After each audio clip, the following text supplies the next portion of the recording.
Traditionally, potatoes should be planted on the last Friday before Easter Sunday, known as Good Friday. And according to folklore that dates back to the 1600s, the reason that people did this was apparently back then, when potatoes were first brought back from Europe, they were considered evil, and to avoid blight from the devil, the ground that they were to be planted in was sprinkled with holy water before being planted. Now, I'm not sure how much of that is true, but today is Good Friday, and I'm going to be planting some potatoes.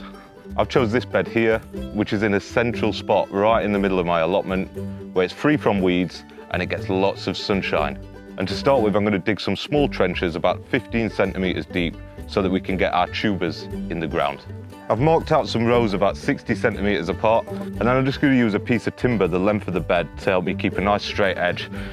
And then using the spade, dig a trench about 15 centimetres deep, the length of the bed.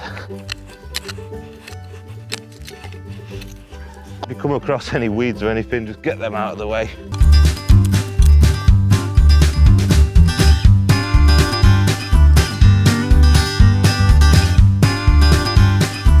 And now for the final row.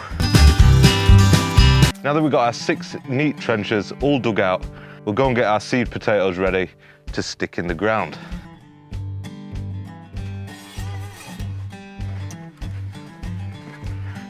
For this year's main crop potatoes, I've got this tray what's got 3 different varieties in it.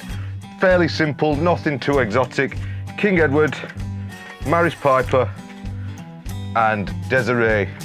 I started a couple of Maris Pipers in some pots in the greenhouse earlier, so that was more of an experiment to see what'll happen. I've got some rocket potatoes what I started in mid-March. I don't know how well they'll do, but one of them has started sprouting this weekend. And then last week I started some second early potatoes, which are Charlotte variety, and we've got 4 tubs of those that I'm growing sort of in a similar position, sunny, but I dug them in the ground a little bit because last year they kept drying out. But for this video we're concentrating on the main crop potatoes, so we'll go and get these in the ground now. I've not really chitted these, although they have got a few little chits on them. I didn't bother this year. Last year I used up some valuable windowsill space chitting potatoes for weeks, and it didn't really do much. I don't know if that were more to do with the position that I planted them or because I chitted them, but this year I'm going to try and, I've not really bothered with them. They've been sat in the greenhouse for a couple of weeks, but we'll just see how they go on really. I'm going to keep it really simple with these, and we're just going roughly every 30 centimetres, we'll stick a potato, and we're going to go for 2 rows of each. Starting off with the King Edwards in the first 2 rows, the Maris Pipers are going in the second 2 rows. And then finally, we'll plant the Desirees in the final 2 rows. Now that all the seed potatoes are in, I'm going to backfill these with about 10 centimetres of soil. So as I'm backfilling one trench, I'm walking on the other trench just to firm it down a little bit.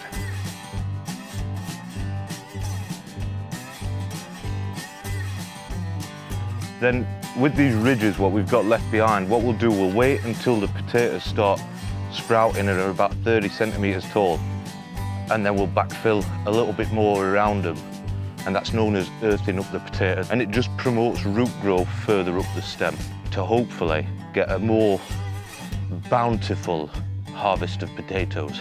All that's left to do now is to get some more of that holy water and get these nice and wet to keep the devil at bay. These main crop potatoes will be ready in about 20 weeks from today, so make sure that you're subscribed to find out how we get on with these potatoes this year. Thank you for watching, and I'll see you in the next video.